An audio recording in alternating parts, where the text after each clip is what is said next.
Welcome back to Storytime with Mrs. Daniel. We are still reading The Lion, the Witch, and the Wardrobe, and we're about to start chapter 3. But before we start chapter 3, I realized that I never showed you the picture for chapter 2, and that is Lucy and Mr. Tumnus. So now you can see what a strange looking creature Mr. Tumnus was and why Lucy was amazed by him. So you can see what a great imagination that people can have to make up such fantastic looking creatures. So now we're on chapter 3, and this is also a very interesting picture. This is what we're going to find out about in this chapter. And it says, Edmund and the Wardrobe. Lucy ran out of the empty room into the passage and found the other three. "It's all right," she repeated. "I've come back." "What on earth are you talking about, Lucy?" asked Susan. "Why," said Lucy in amazement, "haven't you all been wondering where I was?" "So you've been hiding, have you?" said Peter. "Poor old Lou, hiding and nobody noticed. You'll have to hide longer than that if you want people to start looking for you." "But I've been away for hours and hours," said Lucy. The others all stared at one another. "Batty," said Edmund, tapping his head. "Quite batty." "What do you mean, Lou?" asked Peter. "What I said," answered Lucy. "It was just after breakfast when I went into the wardrobe, and I've been away for hours and hours, and had tea, and all sorts of things have happened." "Don't be silly, Lucy," said Susan. "We've only just come out of that room a moment ago, and you were there then." "She's not being silly at all," said Peter. "She's just making up a story for fun, aren't you, Lou? And why shouldn't she?" "No, Peter, I'm not," she said. It's a magic wardrobe. There's a wood inside it, and it's snowing, and there's a faun and a witch, and it's called Narnia. Come and see." The others did not know what to think, but Lucy was so excited that they all went back with her into the room. She rushed ahead of them, flung open the door of the wardrobe, and cried, "Now, go in for yourselves and see." "Why, you goose," said Susan, putting her head inside and pulling the fur coats apart. "It's just an ordinary wardrobe. Look, there's the back of it." Then everyone looked in and pulled the coats apart, and they all saw, Lucy herself saw, a perfectly ordinary wardrobe. There was no wood and no snow, only the back of the wardrobe with hooks on it. Peter went in and rapped his knuckles on it to make sure that it was solid. "A jolly good hoax, Lou," he said as he came out again. "You have really taken us in, I must admit. We half believed you." "But it wasn't a hoax at all," said Lucy. "Really and truly. It was all different a moment ago. Honestly, it was. I promise." "Come, Lou," said Peter, "that's going a bit too far. You've had your joke. Hadn't you better drop it now?" Lucy grew very red in the face and tried to say something, though she hardly knew what she was trying to say, and burst into tears. For the next few days she was very miserable. She could have made it up with the others quite easily at any moment if she could have brought herself to say that the whole thing was only a story made up for fun. But Lucy was a very truthful girl, and she knew that she really was in the right, and she could not bring herself to say this. The others, who thought she was telling a lie, and a silly lie too, made her very unhappy. The two elder ones did this without meaning to, but Edmund could be spiteful, and on this occasion he was spiteful. He sneered and jeered at Lucy, and kept on asking her if she'd found any other new countries in other cupboards all over the house. What made it worse was that these days ought to have been delightful. The weather was fine, and they were out of doors from morning to night, bathing, fishing, climbing trees, bird nesting, and lying in the heather. In this book, bathing means swimming, not bathing as in the bathtub. That's what they call it in England sometimes. But Lucy could not properly enjoy any of it, and so things went on until the next wet day. That day, when it came to the afternoon and there was still no sign of a break in the weather, they decided to play hide and seek. Susan was it, and as soon as the others scattered to hide, Lucy went to the room where the wardrobe was. She did not mean to hide in the wardrobe because she knew that would only set the others talking again about the whole wretched business, but she did want to have one more look inside it, for by this time she was beginning to wonder herself whether Narnia and the fawn had not been a dream. The house was so large and complicated and full of hiding places that she thought she would have time to have one look in the wardrobe and then hide somewhere else. But as soon as she reached it, she heard steps in the passage outside, and then there was nothing for it but to jump into the wardrobe and hold the door closed behind her. She did not shut it properly because she knew that it is very silly to shut oneself into a wardrobe, even if it is not a magic one. Now the steps she had heard were those of Edmund, and he came into the room just in time to see Lucy vanishing into the wardrobe.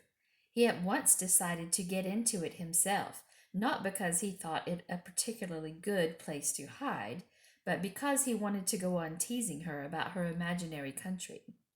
He opened the door.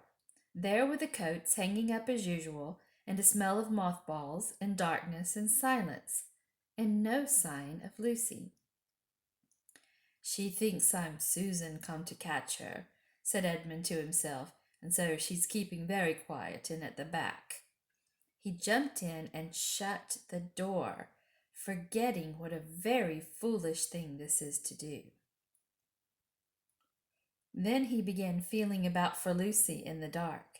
He had expected to find her in a few seconds and was very surprised when he did not. He decided to open the door again and let in some light, but he could not find the door either. He didn't like this at all and began groping wildly in every direction. He even shouted out, "Lucy! Lou! Where are you? I know you're here." There was no answer, and Edmund noticed that his own voice had a curious sound. Not the sound you expect in a cupboard, but a kind of open air sound. He noticed that he was unexpectedly cold, and then he saw a light. "Thank goodness," said Edmund. "The door must have swung open of its own accord." He forgot all about Lucy and went towards the light, which he thought was the open door of the wardrobe. But instead of finding himself stepping out into the spare room, he found himself stepping out from the shadow of some thick, dark fir trees into an open place in the middle of a wood. There was crisp, dry snow under his feet, and more snow lying on the branches of the trees. Overhead there was a pale blue sky, the sort of sky one sees on a fine winter day in the morning. Straight ahead of him he saw between the tree trunks the sun just rising, very red and clear. Everything was perfectly still, as if he were the only living creature in that country. There was not even a robin or a squirrel among the trees, and the wood stretched as far as he could see in every direction. He shivered. He now remembered that he had been looking for Lucy, and also how unpleasant he had been to her about her imaginary country, which now turned out not to have been imaginary at all. He thought that she must be somewhere quite close, and so he shouted, "Lucy! Lucy! I'm here too! Edmund!" There was no answer. "She's angry about all the things I've been saying lately," thought Edmund, and though he did not like to admit he had been wrong, he also did not much like being alone in this strange, cold, quiet place. So he shouted again, "I say, Lou, I'm sorry I didn't believe you. I see now you were right all along. Do come out. Make it Pax." Pax means peace. Still there was no answer. "Just like a girl," said Edmund to himself, "sulking somewhere and won't accept an apology." He looked round at him again and decided he did not much like this place, and had almost made up his mind to go home when he heard, very far off in the wood, a sound of bells. He listened, and the sound came nearer and nearer, and at last there swept into sight a sledge drawn by 2 reindeer. The reindeer were about the size of Shetland ponies, and their hair was so white that even the snow hardly looked white compared with them. Their branching horns were gilded and shone like something on fire when the sunrise caught them. Their harness was of scarlet leather and covered with bells. On the sledge driving the reindeer sat a fat dwarf who would have been about 3 feet high if he had been standing. He was dressed in polar bear fur, and on his head he wore a red hood with a long gold tassel hanging down from its point. His huge beard covered his knees and served him instead of a rug. But behind him, on a much higher seat in the middle of the sledge, sat a very different person, a great lady, taller than any woman that Edmund had ever seen.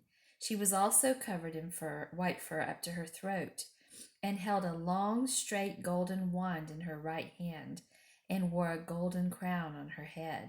Her face was white, not merely pale, but white like snow or paper or icing sugar, except for her very red mouth.